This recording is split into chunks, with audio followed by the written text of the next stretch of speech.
പൂരാടം നാളും ധനുക്കൂറിൽ വന്നു ചേരുന്നതാണ്.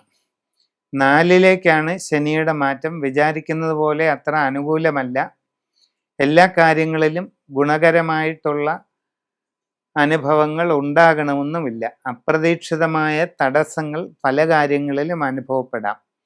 സാമ്പത്തിക നഷ്ടങ്ങൾക്ക് സാധ്യതയുണ്ട്. കാര്യപരാജയങ്ങൾ ഉണ്ടാകാം. പുതിയ ജോലിയിൽ പ്രവേശിക്കാൻ ശ്രമിക്കുന്നവർക്ക് പല രീതിയിൽ തടസ്സങ്ങളുണ്ടാകും. വിദേശ രാജ്യങ്ങളിൽ ജോലിക്ക് പോകാൻ ശ്രമിച്ചുകൊണ്ടിരിക്കുന്നവർക്കും പല തരത്തിലുള്ള ബുദ്ധിമുട്ടുകൾ അനുഭവപ്പെടാം. ഇങ്ങനെയുള്ള ശ്രമങ്ങളിൽ നഷ്ടങ്ങൾ ഒഴിവാക്കാൻ വളരെ കരുതലെടുക്കുക. അന്യദേശങ്ങളിൽ വിവിധ മേഖലകളിൽ ജോലി ചെയ്തുകൊണ്ടിരിക്കുന്നവർ എല്ലാ കാര്യങ്ങളിലും ശ്രദ്ധ വെച്ച് പുലർത്തണം. നിങ്ങളുടെ അശ്രദ്ധയും ആലോചനക്കുറവും കാരണം നിങ്ങളുടെ ജോലിയിൽ ചില പ്രയാസങ്ങൾ ഉണ്ടാകാനുള്ള സാധ്യതയുണ്ട്. അത് ഒഴിവാക്കേണ്ടതാണ്. കച്ചവടക്കാർക്ക് സാമ്പത്തിക നഷ്ടങ്ങൾ അനുഭവപ്പെട്ടേക്കാം. നിങ്ങൾക്ക് നിങ്ങളുടെ ബിസിനസ്സിൻ്റെ അളവ് കുറഞ്ഞു പോകാൻ ഇടയുണ്ട്. കസ്റ്റമർമാർ നിങ്ങളിൽ നിന്ന് അകന്നു പോകാനുള്ള സാധ്യതയുണ്ട്. നിങ്ങളുടെ കണക്കുകൂട്ടലുകൾ തെറ്റിപ്പോവുകയും ചെയ്യാം. അതുകൊണ്ട് വളരെ ആഴത്തിൽ കാര്യങ്ങൾ പഠിച്ചു മനസ്സിലാക്കി ചെയ്താൽ ബുദ്ധിമുട്ടുണ്ടാവുകയില്ല. കുടുംബത്തിൽ ചെറിയ അസ്വസ്ഥതകളൊക്കെ വന്നെന്നിരിക്കും. അതിനെയൊക്കെ ശ്രദ്ധയോടെ തരണം ചെയ്യുക. എല്ലാവരോടും സ്നേഹത്തോടെയും ശാന്തതയോടെയും ഇടപെടണം. സംഭാഷണത്തിൽ വിനയവും കരുതലും ശീലമാക്കണം. ആവശ്യമില്ലാത്ത കാര്യങ്ങളിൽ കയറി ഇടപെടരുത്. എല്ലാ കാര്യങ്ങളിലും നല്ല ശ്രദ്ധാജാഗ്രതയോടുകൂടി പ്രവർത്തിച്ച് മുമ്പോട്ട് പോയാൽ ഒരു പ്രയാസവും ഉണ്ടാകാതെ മുമ്പോട്ട് പോകാം. വിവിധ മേഖലകളിൽ ജോലി ചെയ്യുന്നവർക്കെല്ലാം ഇത് ബാധകമാണ്. വിവാഹ ആലോചനകളിൽ ഒരൽപ്പം കാലതാമസം ഉണ്ടാകുമെങ്കിലും പരിശ്രമം തുടരുക. സമഗ്രമായ സൂര്യരാശി ചിന്തയിലൂടെ ഉചിത പ്രതിവിധി കണ്ടെത്തി ചെയ്യേണ്ടതാണ്. അതോടൊപ്പം അത്യന്ത വിശിഷ്ടമായ ശിവമഹേശ്വര ചിന്താമണി മന്ത്രം ദീക്ഷയായി സ്വീകരിച്ച് നിത്യജപം ചെയ്യുന്നത് വളരെ ഉത്തമമാണ്. ഇങ്ങനെ ഒരു ഉപാസന ചെയ്യുന്നതിലൂടെ നിങ്ങളുടെ ജീവിതത്തിൽ വന്നു ചേരാൻ പോകുന്ന അതിവിശിഷ്ടമായ നേട്ടങ്ങളും മാറ്റങ്ങളും കണ്ടു തന്നെ മനസ്സിലാക്കേണ്ടതാണ്. ഉത്രാടം നാളുകാർക്ക് ആദ്യ കാൽഭാഗം ധനുക്കൂറിലും പിന്നത്തെ മുക്കാൽ ഭാഗം മകരക്കൂറിലുമാണ് വരുന്നത്. ആദ്യ കാൽഭാഗക്കാർക്ക് ധനുക്കൂറിൻ്റെ ഫലങ്ങളൊക്കെ തന്നെയാണ് വരുന്നത്. 4ലെ ശനി. പല കാര്യങ്ങളിലും തടസ്സങ്ങളുണ്ടാകും. പ്രവർത്തന രംഗത്ത് പരാജയ സാധ്യത. പുതിയ ജോലിക്ക് ശ്രമിക്കുന്നവർക്ക് കാര്യതടസ്സങ്ങൾ, കാലതാമസം. വിദേശ തൊഴിലിന് ശ്രമിക്കുന്നവർക്ക് അതിലും തടസ്സം. അന്യദേശങ്ങളിൽ വിവിധ ജോലിയിൽ ഇടപെട്ടുകൊണ്ടിരിക്കുന്നവർക്ക് പല രീതിയിലുള്ള ബുദ്ധിമുട്ടുകൾ ഇതൊക്കെ വരാവുന്നതാണ്. കച്ചവടക്കാർക്ക് സാമ്പത്തിക നഷ്ടം, ബിസിനസ്സിൽ കുറവ് സംഭവിക്കുക, കസ്റ്റമർമാരുമായി അകൽച്ച, മനക്ലേശങ്ങൾ ഇവയുണ്ടാകാം. കുടുംബത്തിൽ ചെറിയ തോതിൽ അസ്വസ്ഥതകൾ ഉണ്ടാകാം. വിവാഹ ആലോചനകളിൽ കാര്യതാമസം ഉണ്ടാകാം. വിവിധ മേഖലകളിലായി സ്വയം തൊഴിൽ ചെയ്തുകൊണ്ടിരിക്കുന്നവർക്ക് പല തരത്തിലുള്ള ബുദ്ധിമുട്ടുകളും പ്രയാസങ്ങളുമൊക്കെ ഉണ്ടാകാം. സമഗ്രമായ സൂര്യരാശി പ്രശ്നത്തിലൂടെ ഉചിത പ്രതിവിധി കണ്ടെത്തി പരിഹാരം ചെയ്യേണ്ടതാണ്. എന്നാൽ ഉത്രാടം ഒടുവിലത്തെ മുക്കാൽ ഭാഗം വരുന്നത് മകരക്കൂറിലാണ്. മകരക്കൂറുകാർക്ക് ശനി വരുന്നത് 3ാം ഭാവത്തിലേക്കാണ്. 3ലെ ശനി മുടി വെച്ചു വാഴും എന്ന് പഴഞ്ചൊല്ല് തന്നെയുണ്ട്. മുടി എന്ന് പറഞ്ഞാൽ എന്താ? മുടി എന്ന് പറഞ്ഞാൽ തലമുടിയല്ല, കിരീടമാണ് ഉദ്ദേശിക്കുന്നത്. മുടി വെച്ച് വാഴുമെന്ന് പറഞ്ഞാൽ കിരീടം വെച്ച് കഴിയും എന്ന് പറഞ്ഞാൽ രാജകീയമായ നിലയിൽ എത്തിച്ചേരുമെന്നാണ് ചുരുക്കം. അപ്പോൾ ഉത്രാടം ഒടുവിലത്തെ മുക്കാൽ ഭാഗം മകരക്കൂറുകാർക്ക് സർവൈശ്വര്യ പ്രാപ്തിയാണ്. പുതിയ ജോലി ലഭിക്കും. ആഗ്രഹിക്കുന്ന രീതിയിൽ നല്ല ജോലി ലഭിക്കും. വിദേശ തൊഴിലിന് ശ്രമിക്കുന്നവർക്ക് അതും സാധിക്കുന്നതാണ്. ആഗ്രഹിക്കുന്ന നല്ല നിലയിലെത്താൻ അവസരമുണ്ടാകും. സാമ്പത്തിക നേട്ടങ്ങൾ ലഭിക്കും.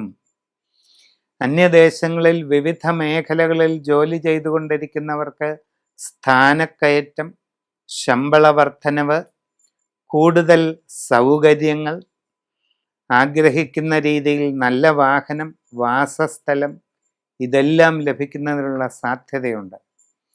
കച്ചവടക്കാർക്ക് സാമ്പത്തിക പുരോഗതി ഉണ്ടാകും. ബിസിനസ്സിൽ വളർച്ചയുണ്ടാകും. ബിസിനസ് മേഖല വിപുലീകരിക്കാൻ അവസരമുണ്ടാകും. എല്ലാ നിലയിലും നേട്ടങ്ങൾ കൈവരിക്കാൻ കഴിയും. പുതിയ വിവാഹം നടക്കുന്നതാണ്. സാമ്പത്തികമായി വലിയ പുരോഗതി നിങ്ങൾക്ക് ലഭിക്കുന്നതാണ്. വിവിധ മേഖലകളിൽ സ്വന്തമായി തൊഴിലുകൾ ചെയ്തുകൊണ്ടിരിക്കുന്നവരെ സംബന്ധിച്ച് സകല രീതിയിലുമുള്ള പുരോഗതിയും നിങ്ങൾക്ക് കൈവരിക്കാൻ സാധിക്കും. ജീവിതത്തിൽ എല്ലാവിധ പുരോഗതിയും ഉണ്ടാകും. അതുകൊണ്ട് അത്യന്ത വിശിഷ്ടമായ ശിവ ചിന്താമണി മന്ത്രം ദീക്ഷയായി സ്വീകരിച്ച് നിത്യോപാസന ചെയ്യുന്നത് വളരെ ഉത്തമമാണ്. ഇങ്ങനെ ഒരു ഉപാസന ചെയ്യുന്നതിലൂടെ നിങ്ങളുടെ ജീവിതത്തിൽ വന്നു ചേരാൻ പോകുന്ന അത്ഭുതകരമായ വിശിഷ്ടമായ മാറ്റങ്ങൾ അനുഭവിച്ച് തന്നെ മനസ്സിലാക്കേണ്ടതാണ്. തിരുവോണം നാളുകാര് മകരക്കൂറിലുള്ളവരാണ്. അവർക്ക് ശനിയുടെ മാറ്റം 3-ലേക്കാണ്. 3-ലെ ശനിയുടെ വരവ് സർവൈശ്വര്യപ്രദമാണ്. എല്ലാ കാര്യങ്ങളിലും അനുകൂലമായ നേട്ടങ്ങളുണ്ടാകും. സാമ്പത്തിക പുരോഗതി കൈവരിക്കാൻ കഴിയും. എല്ലാ വിധത്തിലുമുള്ള കാര്യവിജയവും ലഭിക്കും. പുതിയ ജോലിയിൽ ആഗ്രഹിക്കുന്നത് പോലെ തന്നെ പ്രവേശിക്കാൻ അവസരമുണ്ടാകും. വിദേശ തൊഴിലിന് ശ്രമിക്കുന്നവർക്ക് അതും സാധിക്കുന്നതാണ്. ബിസിനസ് മേഖലകളിലും IT മേഖലയിലും ഒക്കെ ആയിട്ട് വിദേശ രാജ്യങ്ങളിൽ ജോലി ചെയ്യുന്നവർക്കും വളരെ ഗുണങ്ങളുണ്ടാകും. സ്ഥാനക്കയറ്റം ലഭിക്കും. ശമ്പള വർധനവിന് സാധ്യതയുണ്ട്. നിങ്ങൾക്ക് വളരെയധികം സൗകര്യങ്ങൾ അവിടെ ലഭിക്കും. നിങ്ങൾക്ക് ആഗ്രഹിക്കുന്നത് പോലെ വാഹനം, വാസസ്ഥലം ഇതെല്ലാം അവിടെ കിട്ടാനുള്ള സാധ്യതയുണ്ട്. വിദ്യാർത്ഥികൾക്ക് നല്ല പഠന പുരോഗതി, നേട്ടങ്ങൾ ഇവ കൈവരിക്കാനായിട്ട് സാധിക്കും. ബിസിനസ് രംഗത്ത് പ്രവേശിക്കുന്നവർക്ക് വളരെ പുരോഗതി ഉണ്ടാകും. നിലവിലുള്ള ബിസിനസ്സുകാർക്ക് തങ്ങളുടെ ബിസിനസ് മേഖല വിപുലീകരിക്കാൻ കഴിയും. പുതിയ പ്രവർത്തന മേഖലയിൽ പ്രവേശിക്കുവാനും കഴിയും. ബിസിനസ്സിൻ്റെ അളവ് കൂടും. കസ്റ്റമർമാരുമായി കൂടുതൽ അടുപ്പം പുലർത്തും. എല്ലാ രീതിയിലും നിങ്ങൾക്ക് നേട്ടങ്ങൾ കൈവരിക്കാനുള്ള അവസരം ഉണ്ടാകുന്നതാണ്. കുടുംബത്തിൽ സന്തോഷവും സ്വസ്ഥതയും നിലനിൽക്കും. സന്താനങ്ങളുടെ പുരോഗതിയിൽ വളരെ സന്തോഷം തോന്നും. നിങ്ങളുടെ ജീവിതത്തിൽ വളരെ പരമപ്രധാനമായ വഴിത്തിരിവിൻ്റെ കാലഘട്ടമാണ്. വലിയ ടേണിംഗ് പോയിന്റിൻ്റെ കാലഘട്ടമാണ് വരുന്നത്. സമഗ്രവും സമ്പൂർണവുമായ രാശിചിന്തയിലൂടെ വസ്തുതകൾ കണ്ടെത്തി പരിഹാരങ്ങൾ ചെയ്യുന്നത് വളരെ നല്ലതാണ്. അതോടൊപ്പം അതിവിശിഷ്ടമായ ശിവപ്രസാദ മന്ത്രം നിത്യവും ഉപാസന ചെയ്യുന്നത് അത്ഭുതകരമായ പ്രയോജനം ചെയ്യും. ഇങ്ങനെയുള്ള ഒരു മന്ത്രോപാസന ദീക്ഷയോടുകൂടി പതിവായിട്ട് ചെയ്തു പോകുന്നതിൻ്റെ അവിസ്മരണീയമായ പ്രയോജനങ്ങൾ അനുഭവിച്ചറിയുന്നതാണ് ഉത്തമം. അവിട്ടം നാളിൻ്റെ ആദ്യ പകുതി മകരക്കൂറിലും 2ാം പകുതി കുംഭക്കൂറിലുമാണ് വരുന്നത്. അവിട്ടം ആദ്യ പകുതിക്കാർക്ക് 3-ലാണ് ശനിയുടെ വരവ്. വളരെ നല്ലതാണ്. തൊഴിൽപരമായിട്ട് വളരെ നേട്ടങ്ങളുണ്ടാകും. സാമ്പത്തിക പുരോഗതി നേടും. പുതിയ ജോലിയിൽ പ്രവേശിക്കുവാൻ സാധിക്കും. വിദേശ ജോലിക്ക് ശ്രമിക്കുന്നവർക്ക് അതിനും അവസരമുണ്ടാകും. അന്യദേശങ്ങളിൽ വിവിധ മേഖലകളിൽ ജോലി ചെയ്തുകൊണ്ടിരിക്കുന്നവർക്ക് ഒട്ടേറെ പ്രയോജനങ്ങൾ ലഭിക്കും. സാമ്പത്തിക വർധനവ്, സ്ഥാനക്കയറ്റം, കൂടുതൽ സൗകര്യങ്ങൾ, വീട്, വാഹനം ഇതിനൊക്കെ സാധ്യതയുണ്ട്. കച്ചവട രംഗത്ത് പ്രവർത്തിക്കുന്നവർക്കും വളരെ പുരോഗതി കൈവരിക്കും. നിങ്ങളുടെ ബിസിനസ് മേഖലയെ വിപുലീകരിക്കാൻ സാധിക്കും. നൂതനമായ സംരംഭങ്ങൾ തുടങ്ങുവാനും അവസരമുണ്ടാകും. കുടുംബത്തിൽ സന്തോഷവും സ്വസ്ഥതയും നിലനിൽക്കുന്നതാണ്. സാമ്പത്തികമായി വളരെ ഗുണമുണ്ടാവുകയും ചെയ്യും. അവിട്ടം രണ്ടാം പകുതിക്കാര് കുംഭക്കൂറിലാണ്. കുംഭക്കൂറുകാരെ സംബന്ധിച്ച് 2ലേക്കാണ് ശനിയുടെ വരവ്. അത് അത്ര നല്ലതല്ല. അപ്രതീക്ഷിതമായ കാര്യതടസ്സങ്ങൾ, സാമ്പത്തികമായ ബുദ്ധിമുട്ടുകൾ, പ്രവർത്തന പരാജയം, ഇതിനൊക്കെ സാധ്യതയുണ്ട്. തൊഴിൽ രംഗത്ത് പ്രതികൂല സാഹചര്യങ്ങൾ ഉണ്ടായേക്കാം. എല്ലാ കാര്യങ്ങളിലും കാലതാമസം അനുഭവപ്പെടാം. പുതിയ ജോലി ലഭിക്കുന്നതിന് തടസ്സമുണ്ടാകാം. വിദേശത്ത് പോകാൻ ശ്രമിക്കുന്നവർക്കും തടസ്സങ്ങൾ അനുഭവപ്പെടാം. അന്യദേശങ്ങളിൽ ജോലി ചെയ്യുന്നവർക്ക് പല രീതിയിലുള്ള പ്രയാസങ്ങൾ അനുഭവപ്പെട്ടേക്കാം.